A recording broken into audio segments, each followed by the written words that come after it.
thank you indeed for having me at this conference. This experience of sitting through the sessions and speaking with colleagues yesterday and today has been an important opportunity for me to develop a greater understanding of the educational system here in India, particularly higher education, which is so important to understand.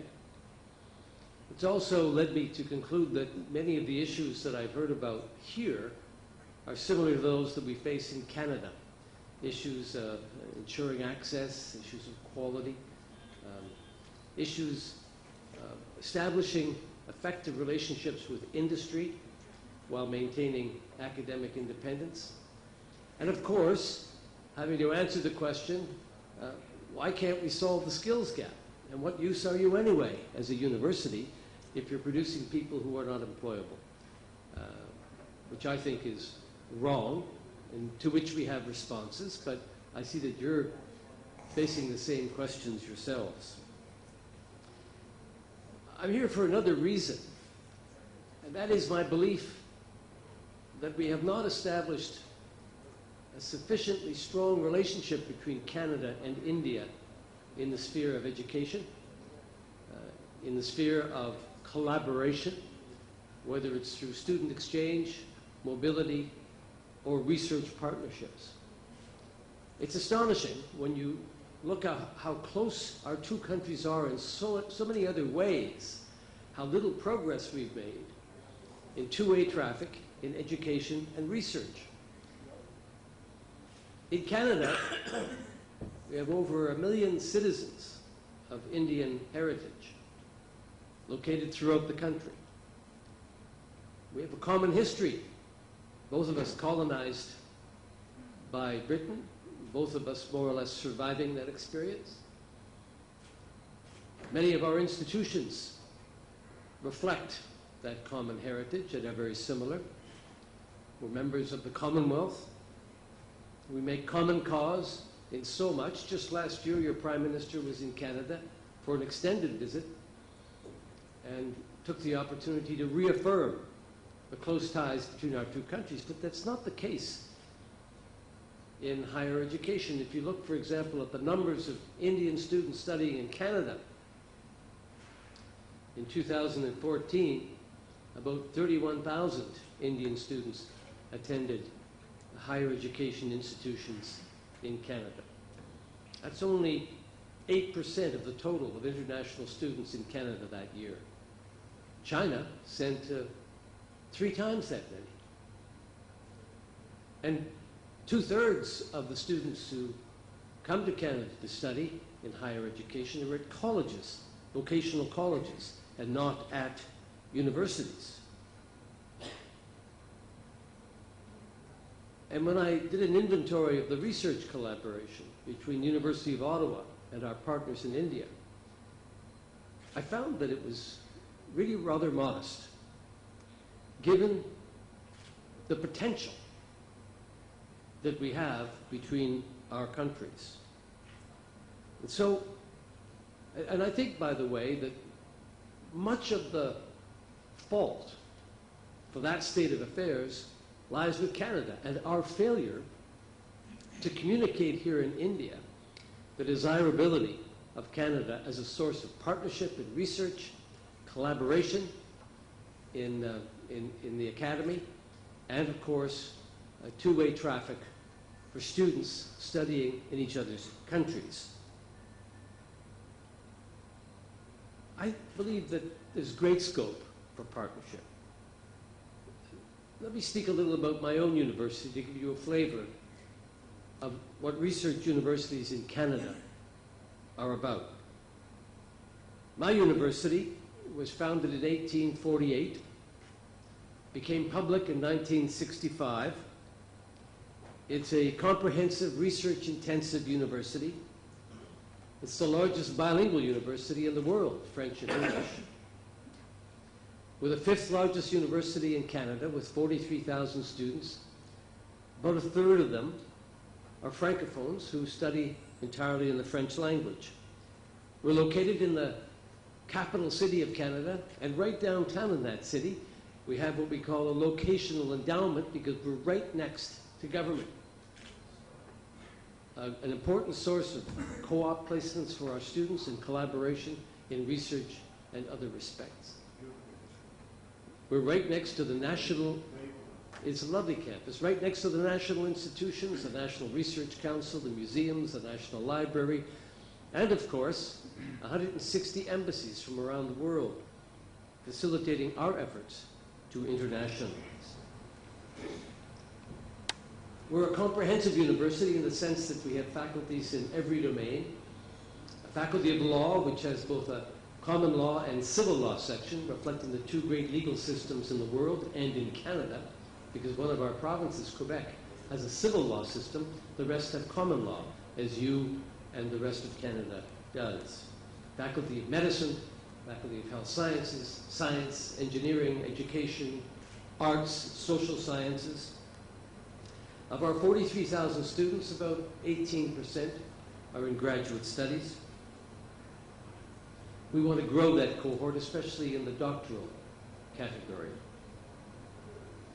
In terms of research, for a decade, the University of Ottawa has been in the top 10 universities in Canada for its research intensity. In fact, we're ranked second in the country for research intensity in health, science, and engineering.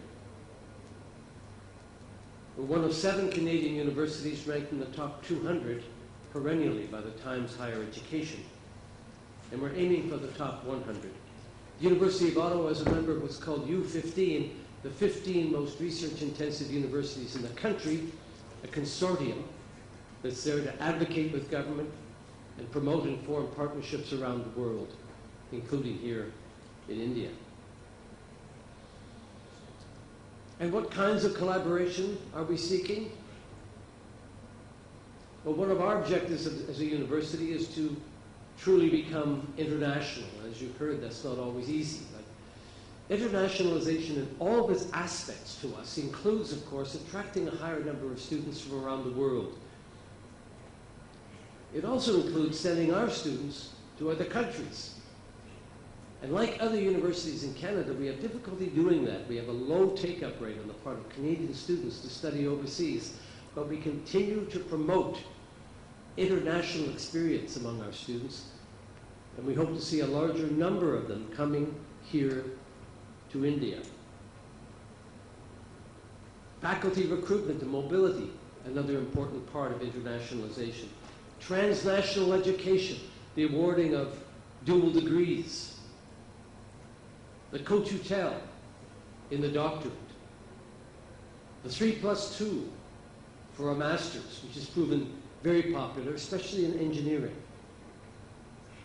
And of course, internationalizing the curriculum so that whatever subject we're teaching, the student learns about, not just from a Canadian perspective, but from a broader perspective that will allow them to pursue opportunities upon graduation around the world. We've internationalized in health. We have a medical campus in Shanghai at the University of Shanghai, Jiao Tong, and we're looking for opportunities elsewhere. Science and engineering, photonics, catalysis, medical devices, and e-society, using computer engineering to facilitate communication, but also to provide government with the tools to provide services electronically. Public policy, including governance, public administration, human rights, and arts and the humanities. 65% of our faculty are in arts and the social sciences. So, what else can we offer by way of collaboration? You know, I read commonly that India's aspiration is to create between 800 and 1,000 new universities in the next 5 to 10 years. A daunting task. But I remember a meeting that the U15 had a few years ago with Sam Petroda when he was the chair of the Knowledge Commission.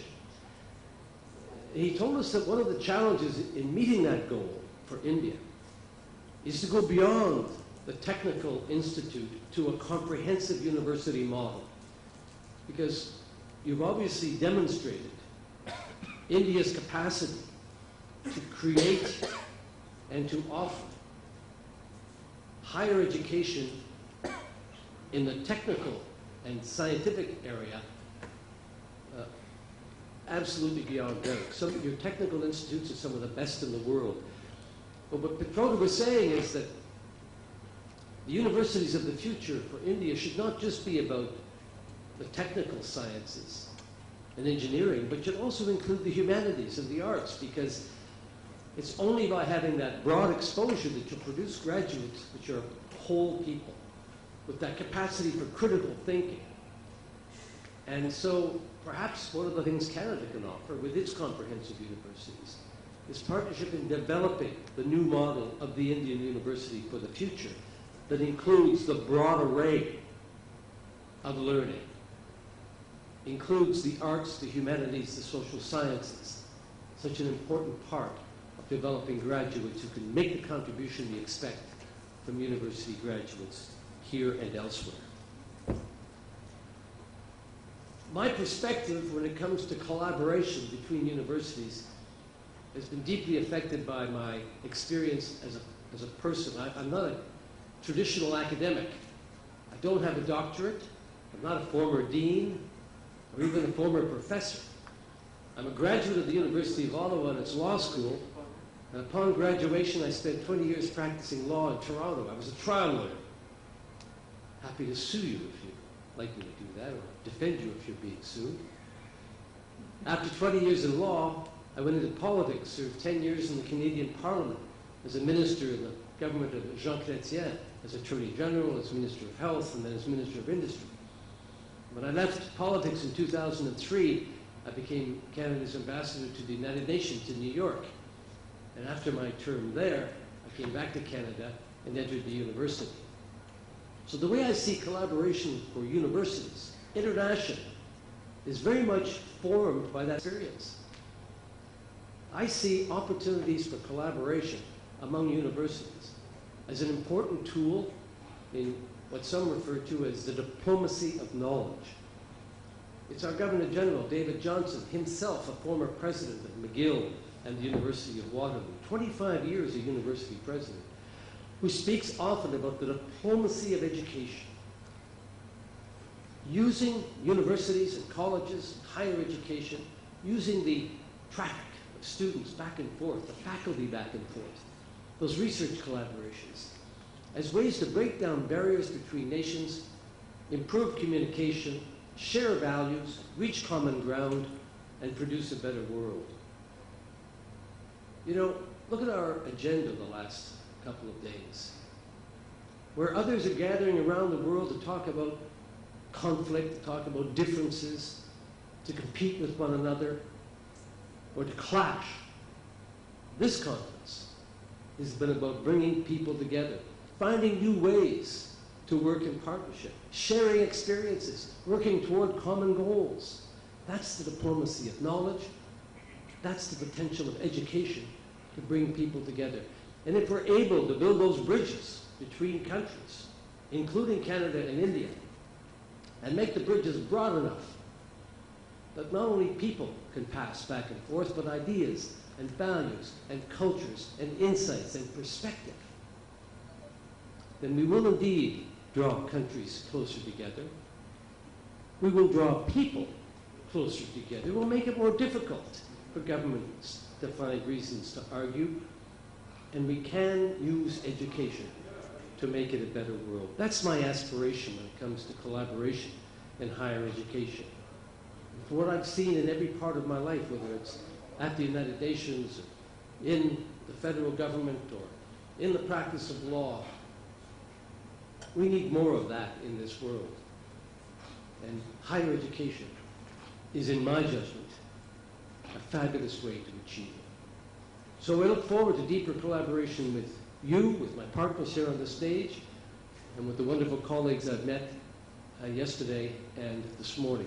And I look forward to a fruitful collaboration between Canadian universities and our counterparts here in India. Thank you very much.